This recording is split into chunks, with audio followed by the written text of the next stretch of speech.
Welcome to USA Global TV and Radio, where our mission is to provide education, entertainment, hope, and inspiration.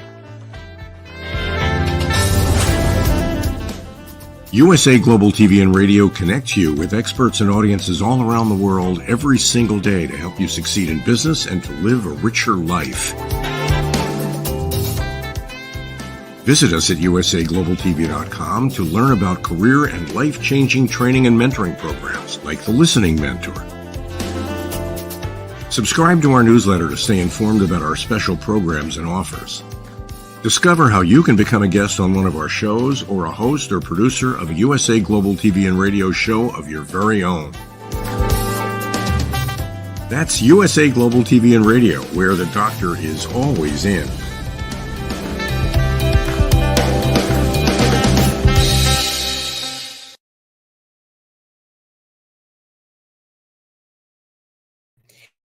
Good morning, good afternoon, good evening, and welcome home to USA Global TV and Radio, where our mission is to provide world-class education, hope, and inspiration. Today's show is the United Kingdom news and culture, updates on the royal family. And of course, joining me is our esteemed panel. Let's welcome them. First in the house, we have Mr. Ian Pelham Turner. Hello. Good afternoon from a very rainy London. Well, hello from a very sunny Avalon, New Jersey. Mr. Simon Macdonald, welcome to the program. Hello, everybody. It's nice to be back from a very dry Scotland. Yes. Well, dry, that is, in every respect, except in the bottom of the whiskey glass. I'm going to change the name of the show to News, Culture, and Weather. Let's welcome Helena Chard. Hello. Hi. Good to see everyone from London. It is slightly drizzly, but you know, it's good. It's good. It's fresh, and our flowers are all growing, which is great. That's fantastic news. And of course, we want to say hello to Diann Floyd Boehm, who is trying to join us, but is having some technical issues. So we hope to see her before the end of the program. So how's everybody doing? What's going on? Start with you, Helena. You're back, looking gorgeous as always, glowing. Oh, thank you. Oh, I'm back. It's I'm full of energy. There's so much to look forward to, and there's so much in the news. I mean, I guess it's sort of the silly season in a way. You know, people wanting to know what's going on, but there's so much culture at the moment. There's so many things to see in the UK, and free exhibitions as well. And of course, you know, lots going on with the royal family. I know that.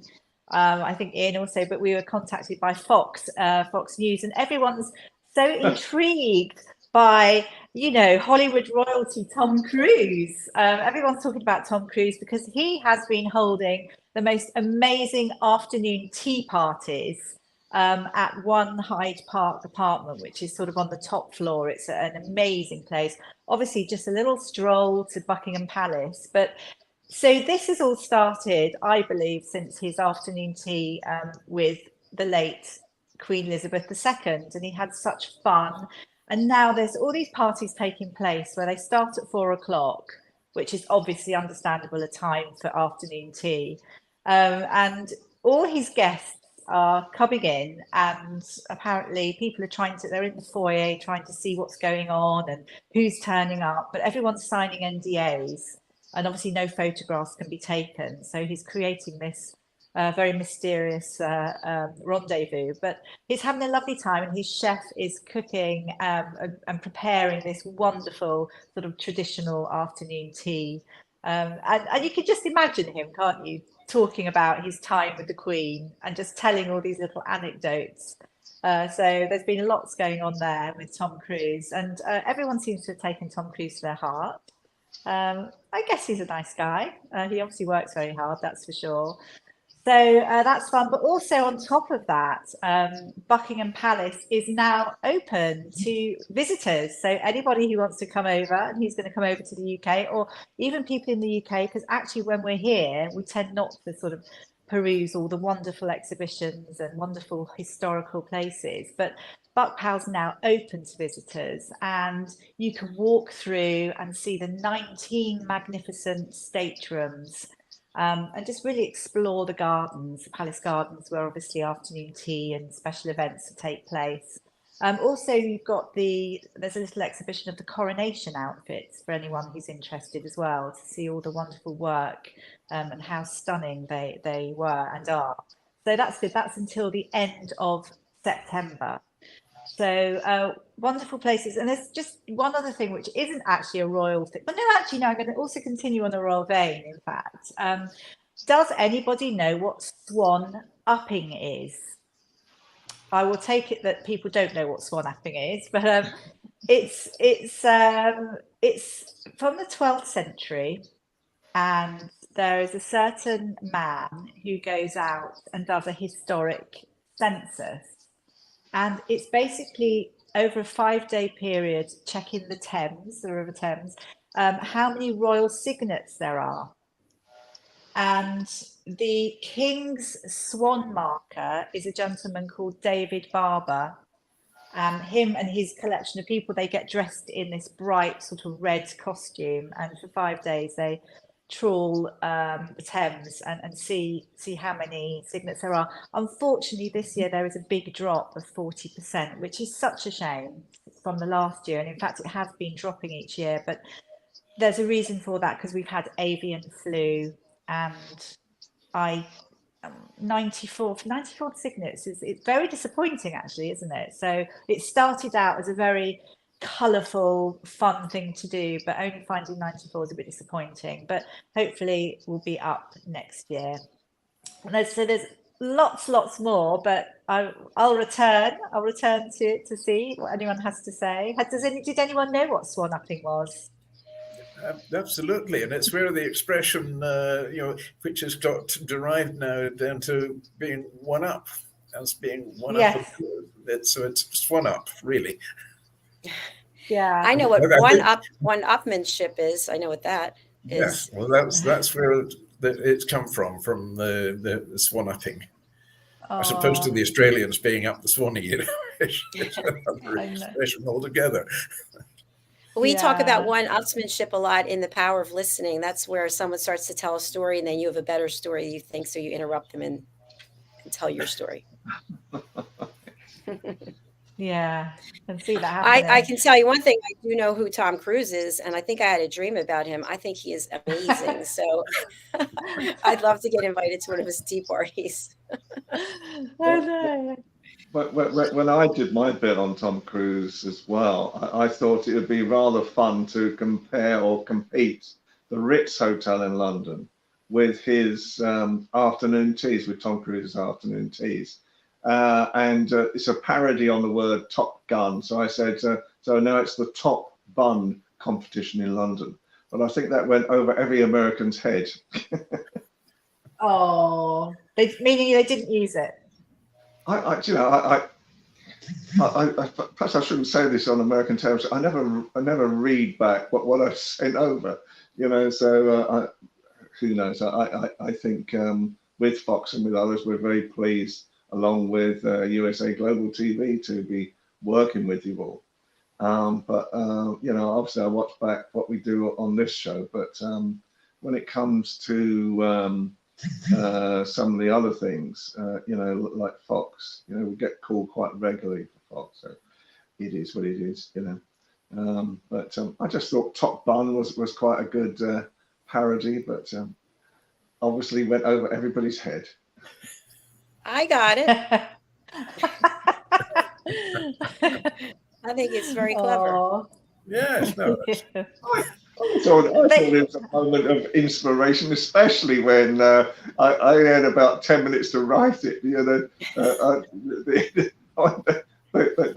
Sometimes, I don't know, with Helena, I think Helena probably reads her emails a lot more. I really should read I get so many emails, from different places that I didn't read my emails, and I suddenly realised that they'd written me, can you do a piece like Helena on Tom Cruise? There you go. Well, I would say to Ian that he can't always be featured. He can't always be featured. Sorry, who's the another thing that is open this week again is the Round Tower. which has surprised me totally. The Round Tower is at Windsor Castle. And that surprises me totally because now it's been opened up so that you can walk up to the top of the tower and overlook all the gardens and the apartments in Windsor Castle where obviously royal people live. And there's now a ban. You can't take your mobile phones out halfway up, after halfway up the actual round tower itself. And I think there's something like about 240 steps or something. So it's quite a climb in its own way. But you're not allowed to take your phone out after halfway up, because obviously then you're peering too much into the royal apartments. But I thought as well, and in fact I've got this wrong, but I'm fairly certain it's where the Royal Library is as well. And the Royal Library has never been opened to the public at the Round Tower since its perception. So, and it's supposed to be where all the royal secrets are. So I find that quite an interesting thing that perhaps Helen and I should climb up these 240 odd steps and see what it's like. I would love to have you reporting from there. That would be fascinating. Yes. Do you have a head for heights? Is one question. But I would imagine the library would be closed for the occasion. When people are climbing up those steps. And I think by the time you've got up there, you've lost the notion to read anything anyway. I can imagine, but no, I think the library always has been closed. There's been a Freedom of Information Act. There's been newspapers have been trying to get into the library at the Round Tower for about 15 years, and it's where all the sort of royal secrets, the letters and so forth from the past are all stored as well. So yeah, so it'd be very interesting to see whether or not they do open up the Royal Library. And I think if you climb all those stairs and make it to the top, you'll be the top bun. We give you the title. Well, this one's going to circulate for quite some time to come. I can see that.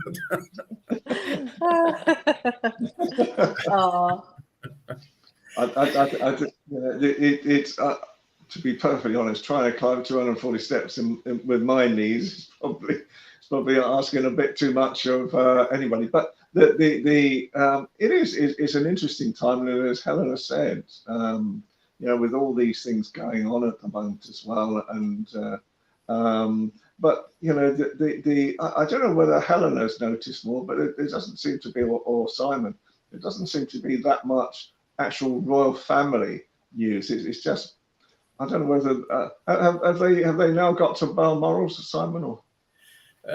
Not as far as I'm aware, but yeah, I was noticing that myself this last week, although I've been frantically busy in every direction. But you're right, there hasn't been as much exposure of royalty this week as there would normally be. So I think it's gone to ground a little bit. We shall see. Those who've managed to smuggle their mobile phones beyond the halfway mark of the tower and got to the top without losing the will to live, never mind having a bun, then perhaps they can enlighten us as to whether there is anybody that they can see through the windows. I know that I think King Charles and Queen Camilla, they're not going to be at Balmoral, are they? Which is the usual summer haunt. I think it's where obviously the late Queen used to go for summer holidays, but it is holiday time. So people are working, but obviously, with children and various things, taking a few weeks out. And I know there's been lots of talk about Harry and Meghan and people trying to chase and see what they're up to. And I don't know what to think. We've got the Invictus Games, I think, that's coming up in September, which I think starts September the 9th, in fact, which is the day before the anniversary of late Queen Elizabeth. And that's in Germany. I think it's from the 9th to the 12th. So that's going ahead. And of course, there's Omid Scobie, as we know. He was or is just finishing as Yahoo's royal, what would you call him? He's royal editor, I think, of Yahoo. but he's stepped down, so he says. I think it may be another reason why he's leaving. But he's the gentleman that co-wrote Finding Freedom, and that was Harry and Meghan's book. But also, I know that he's got another book that's coming out called Endgame. And I think, unfortunately, he says it's going to reveal sort of some shameful things that the royal family have got up to, or something like that. I mean, it's not the most exciting of things. It's not very nice of him to sort of come out and say that, I feel. But as we know, he's supposed to be sort of pally with Harry and Meghan, so it doesn't surprise us. But yeah, do you know, there's one thing as well which I wish would happen to me, and I'm always in the lookout. I love going to junk shops. I love looking at, you know, things which are part of history. And nearer to Simon's home, nearer to Simon, as it's Scotland, in Ayrshire, a lost John Constable painting has been found, and it's worth up to £2 million. And it's been found in an old castle, which is 800 years old, but it was found in the guest wing of the castle. And it was inherited by, I think it's the Crawfordland family or something like that. But obviously, to maintain these castles, it's so expensive. And every year they're clambering to try and get money together to keep it going, so that they can then pass it on to their children. So to then find this painting, which is worth up to 2 million, is absolutely fantastic. And now the family, I believe, are taking part in a new TV show. I'm not too sure what it's to do with, but it should be really good fun. But how lovely to be able to find something that's worth so much money and has so much history. It's apparently it's oh my gosh, it's what I'm saying. It's sort of some water. It's not that tricky, the picture. It's not elaborate in any way, but it's just really some water. So I look forward to hearing a little bit more about that. Absolutely. Well, I think I'll take a wee run around the house tonight and just check the artists' names at the bottom of each of my collection. You never know. Do any of you have any artist skills in yourselves? Are you painters, or do you like to draw? I used to actually do quite a lot of drawings and paintings, mainly pen and ink style drawings and paintings. My forthcoming book, I have a publisher now, Rhyme Time, to which I have done all the illustrations as well as the writing. So that through there's 16 children's poems there, and yes, they're all hand drawn and a color wash over them. So can you show us the cover again? Sorry. The cover. I'll take that bit off. There we are. Rhyme Time.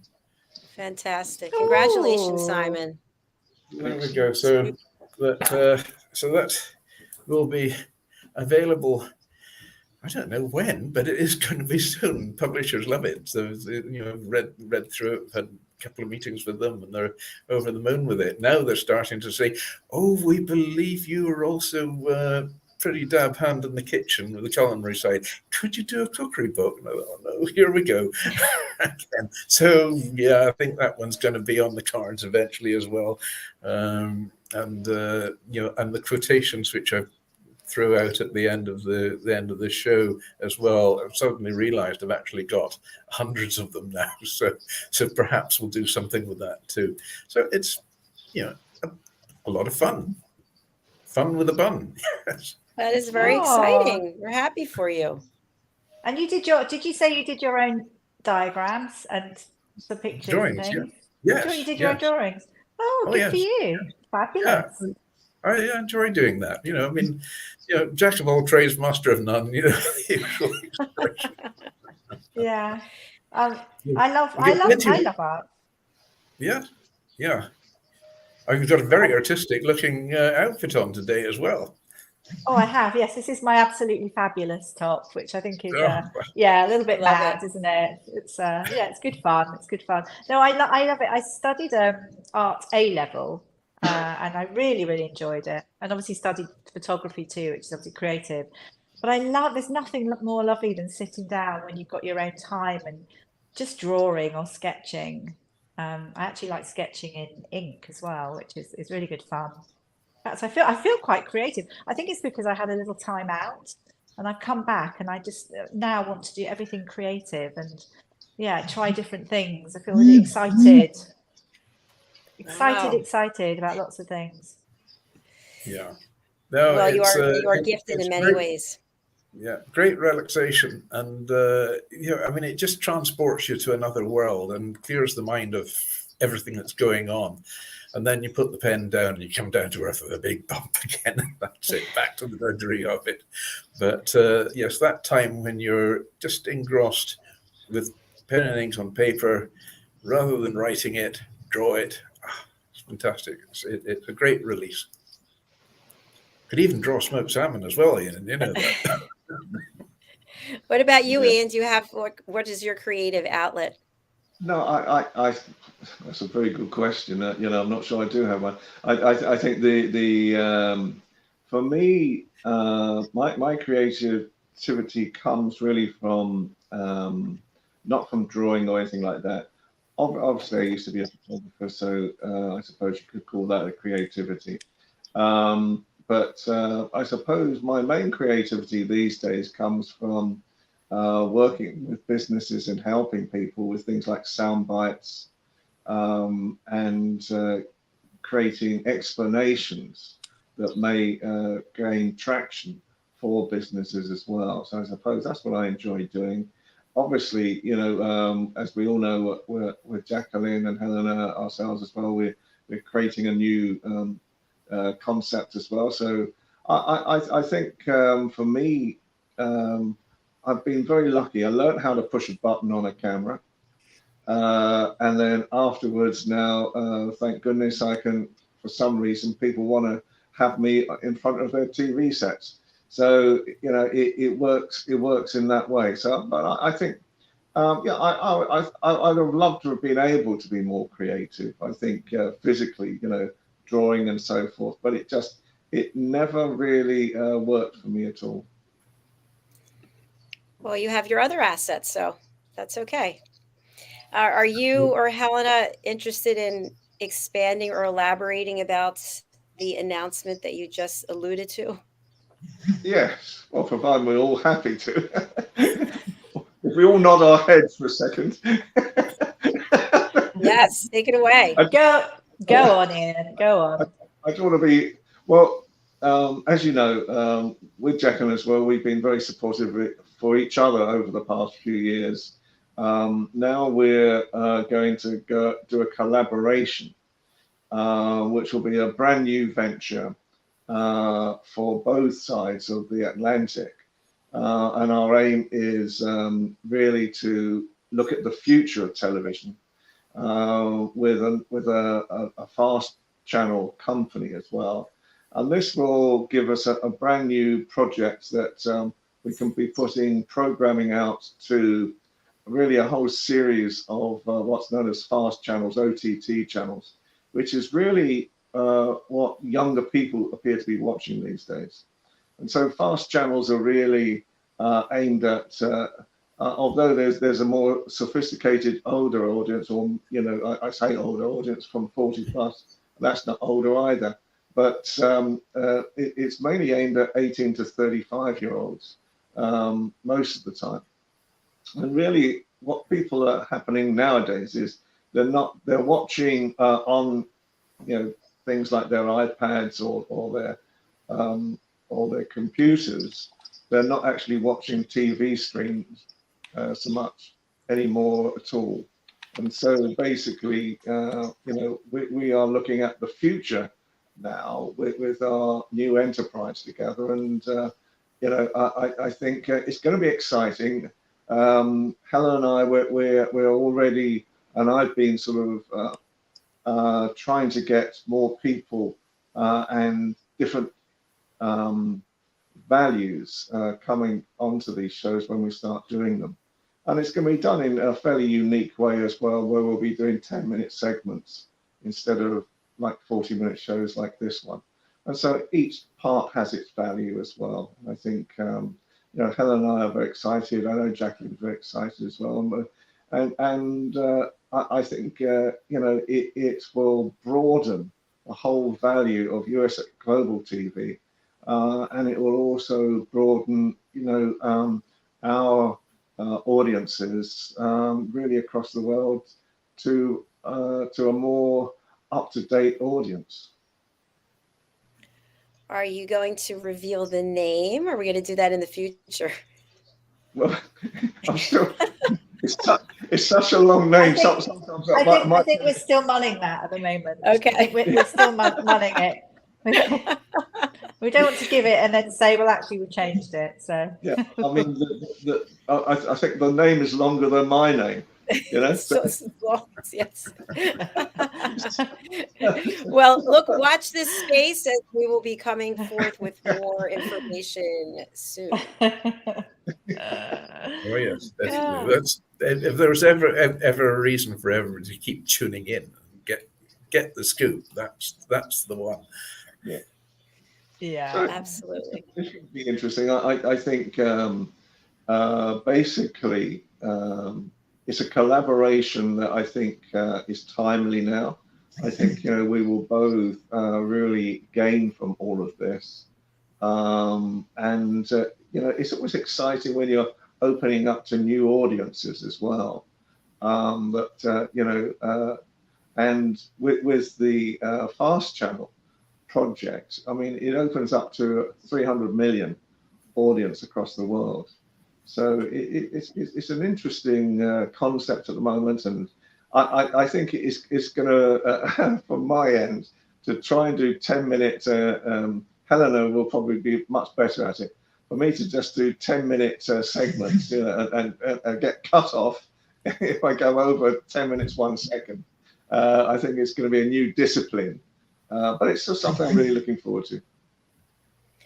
Fantastic. Yay. And what I want to also share and have you join in is that there's opportunities for our audience to get involved. So for people who are looking to market to the 18 to 35-year-olds, or people who are 18 to 35, or for people who just want to rub elbows with the two of you, this is a great opportunity. So. And the three of us really, at the moment as well. It's awesome. It's going to be a really, I think it's an exciting way forward. It's certainly the future of television, of what we're talking about at the moment. It's going to take time to bed in,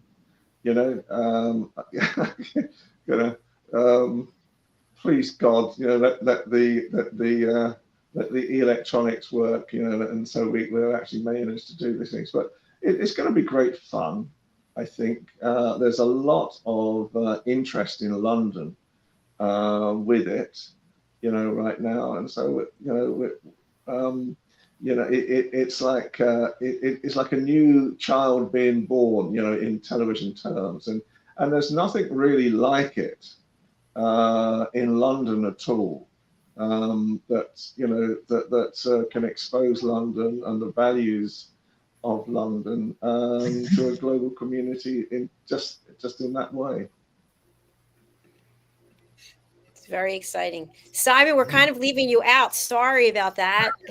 That's all right. No, I'm sort of outside of the M25 in London. I miss these things.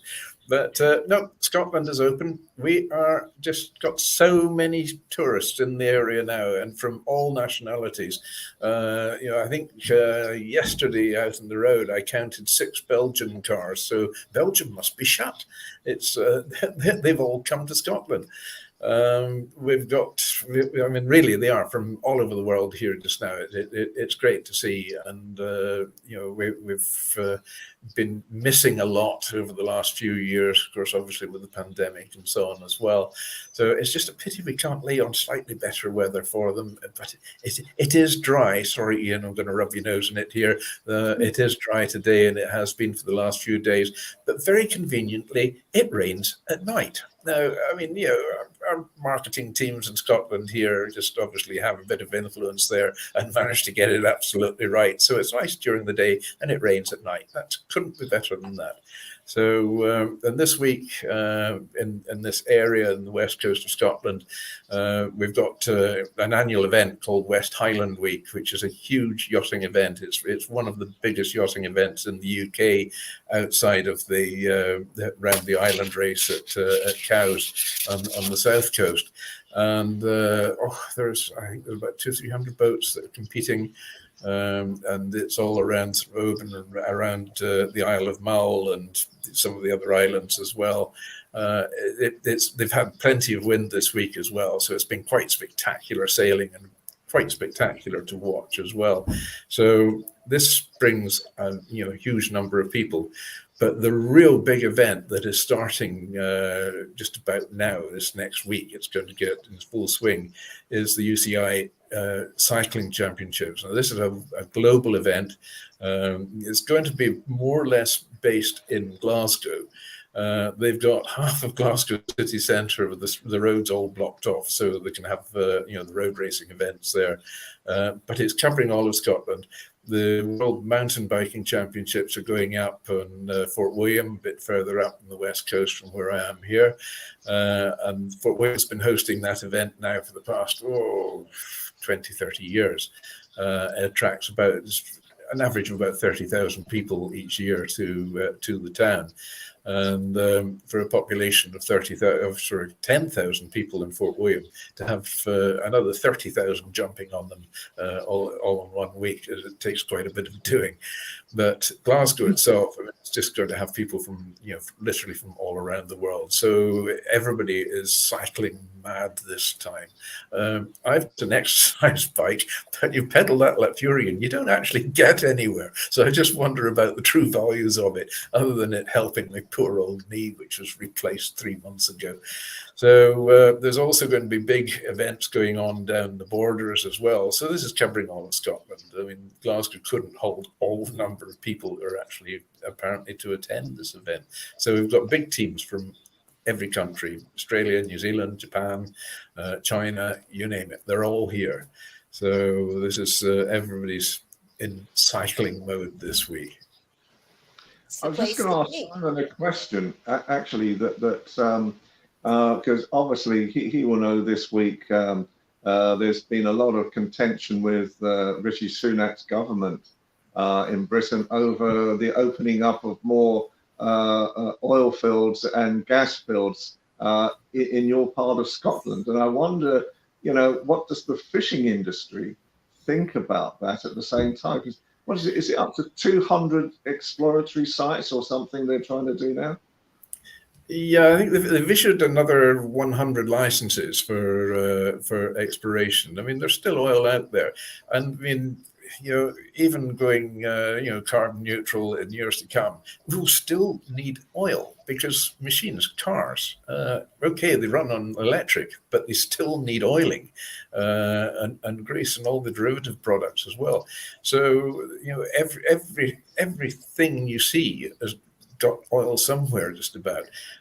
Clothing as well. I mean, the man-made fibers now is really the norm, and it annoys me to see these protesters of Just Stop Oil who scatter this orange dust all over the place and glue themselves to the road. If only they knew how much oil went into the glue that they put on their hands to stick themselves to the road, then they might even stop and think again. But there is a need for oil, no doubt about it, and the existing fields are definitely running out. So there is a need for it. The oil exploration here is all actually on the east coast. I'm on the west coast, and so the North Sea. It's another bone of contention for spatial squeeze in the North Sea. But by and large, the fishing industry has actually got on very well with the oil industry. I mean, the oil industry in Scotland has been on the go for a good number of years, and the fishermen have learned to, and the oil producers have learned to live with each other and get on. There's not as much space being taken up with the oil platforms as there is with these windmills and wind turbines. But don't get me onto that subject. I had a good rant about that last week. But the oil exploration, there is a necessity for it, but it's only some controlled, a controlled amount. But although 100 licenses are issued, does not mean that 100 installations will go out there. They've got to just look and see where there's going to be the best opportunity and scope for extracting oil and gas. And part of this, it's all getting very technical now, but when they bore down for the oil and extract the oil, it leaves a bit of a cavernous situation, which they're filling with gas apparently. And that acts as a carbon capture down there as well, so carbon is stored. So it's not all bad news, and it's not all doom and gloom. I just wondered whether the fisheries were worried about spillage, for example, during exploration. Again, the oil industry has been working in the North Sea and off Shetland Islands as well for 40, 50 years now. And there's been very little issues and problems with spillage. So I think everybody's quite relaxed about that. It's not going to create the pollution that back in the day they thought was going to happen. But security and their systems are very tight, and they've got everything pretty much measured up and in place.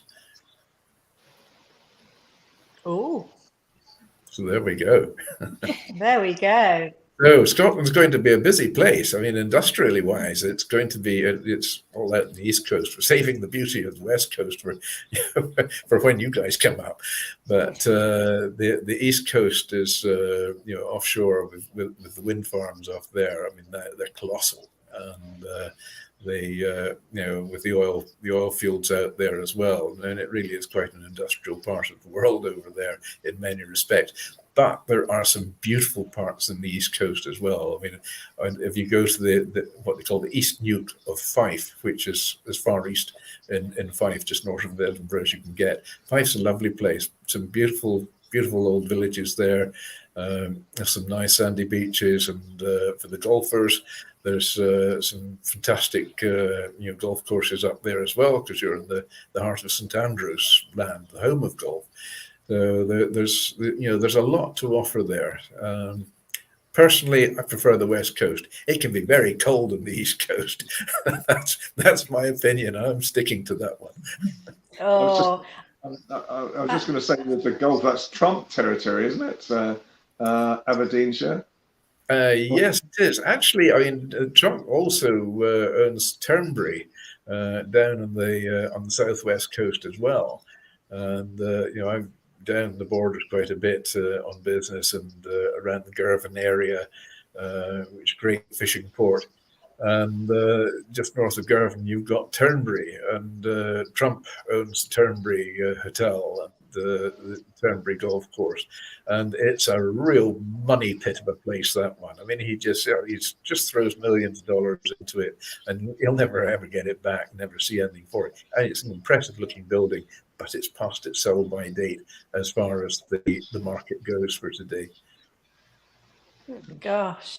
I'd just like to highlight something, because we've obviously we have a copious amount of rain at the moment, which is just one of those things. It also brings beauty, but it's a school, it's school holiday time, and there are lots of families that are looking for things to do. Lots of very, very, very boisterous children all wanting to run around. So there is a wonderful exhibition, I think also for families to get children out of the house, and also so children can make a mess elsewhere, so not in the home. It's called Zero to Infinity, and it is a wonderful, I'd say exhibition, but it's something that you can really get your hands into. It's at the Tate Modern in London, which is a beautiful venue. And it's 400 huge, colourful cubes, all sort of different shapes in a way, although cuboid. And visitors are invited. And when I say visitors, it's little children as well as big children, adults, are invited to sort of shift them, stack them, balance them.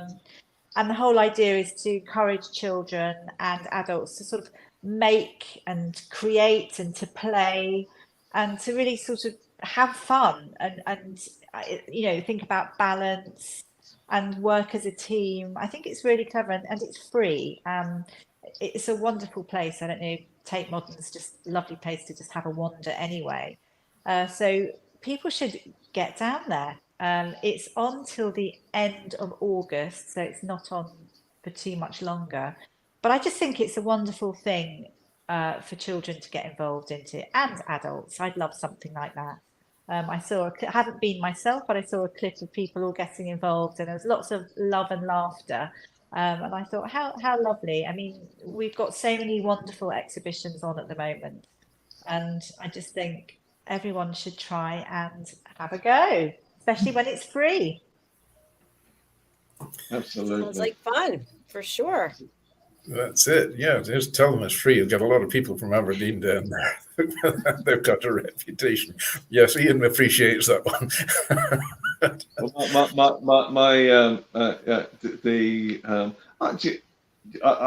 As you know, that's a fallacy, Simon, as well, because absolutely, yes. I think the reality is that Scottish people are very, very generous, and have always proven to be very, very generous as well, with help and support and all sorts of things. So I think it's a bit of a fallacy. But I haven't been to. My mother was born and raised in Aberdeenshire, the county, and so we used to have wonderful holidays in Aberdeenshire when we were children. And I haven't been back to Aberdeen. I had to go to Aberdeen. I think if it goes to. Simon might remember this, the Moco Cadiz. Do you remember the Moco Cadiz, the oil field that turned turtle in the North Sea? And I think that's the last time I've ever been in Aberdeenshire, to cover a story as well. And the only reason why I remember the Moco Cadiz more than anything, it was owned by Shell, the oil company.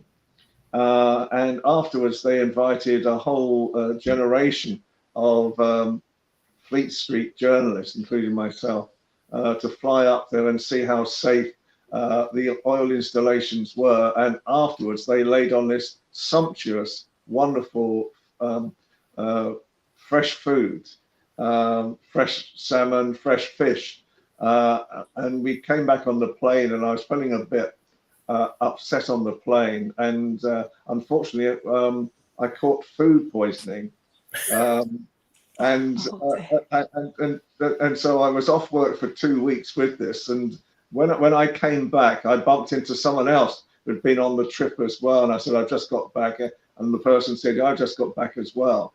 And apparently they wiped out Fleet Street's finest with their food, and apparently the last group of the 200 journalists all went down with food poisoning. So it's one of those things, and I'm not suggesting for 1 second that it happens these days, but it was just one of those occasions that you remember forever. But Scotland, as I know as well, it is the most fabulous place. I had 7 years there, working up there. And it was probably the most kindest place to work as well, and all sorts of sort of, it was a different type of humour and a different way of working, because when I first started in Glasgow, every morning at 6 or 7 o'clock in the morning when we started, the first order of the day was to have a medicinal coffee. And it wasn't medicine that was going into the coffee, let's put it that way. And that's how we started off our day.